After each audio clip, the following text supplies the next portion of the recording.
सम्राट अशोक, जिन्हें अशोक महान, अशोका द ग्रेट के नाम से जाना जाता है, भारत के इतिहास के सबसे प्रसिद्ध और महान शासकों में से एक थे। वे मौर्य वंश के तीसरे सम्राट थे और चंद्रगुप्त मौर्य के पौत्र, ग्रैंडसन तथा बिंदुसार के पुत्र थे। यहाँ उनके जीवन की मुख्य बातें हैं। प्रारंभिक जीवन। अशोक का जन्म लगभग 304 ईसा पूर्व में हुआ था।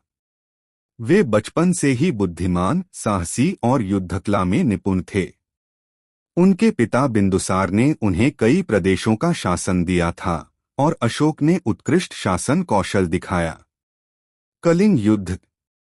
जब अशोक सम्राट बने तब उनका साम्राज्य लगभग पूरे भारत में फैला हुआ था, लेकिन उन्होंने कलिंग, वर्तमान उड़ीसा, पर आक्रमण किया क्योंकि वह स्वतंत्र राज्य था। इस युद्ध में 1 लाख से अधिक लोग मारे गए और कई हजार घायल या निर्वासित हुए। इस भयानक दृश्य को देखकर अशोक का हृदय बदल गया। उन्होंने महसूस किया कि सच्ची जीत तलवार से नहीं, धर्म और करुणा से होती है। बौद्ध धर्म की ओर झुकाव। कलिंग युद्ध के बाद अशोक ने बौद्ध धर्म अपनाया। उन्होंने हिंसा त्याग दी और जीवन को अहिंसा, प्रेम और दया के मार्ग पर चलाया। उन्होंने धम्म नीति, धर्म नीति लागू की, जिसमें सत्य, अहिंसा, दया, बड़ों का सम्मान और सबके प्रति समान व्यवहार शामिल था। शासन और योगदान। अशोक ने पूरे भारत और एशिया में बौद्ध धर्म का प्रचार किया। उन्होंने श्रीलंका, नेपाल, म्यांमार, थाईलैंड आदि देशों में अपने दूत भेजे। उन्होंने अशोक स्तंभ, स्तूप और शिलालेख बनवाए जिन पर उनके आदेश खुदे हुए हैं।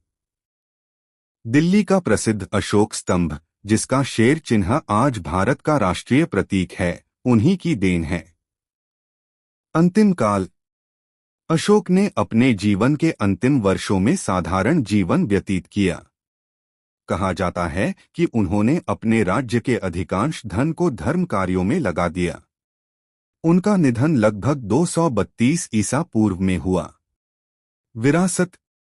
सम्राट अशोक इतिहास में एक युद्धवीर से शांतिदूत बनने वाले महान सम्राट के रूप में याद किए जाते हैं। उनकी नीतियां आज भी मानवता और करुणा का प्रतीक हैं। क्या आप चाहेंगे कि मैं सम्राट अशोक की पूरी 10 मिनट की कहानी सुनाऊं, जैसे एक कथा के रूप में, संवाद और घटनाओं के साथ?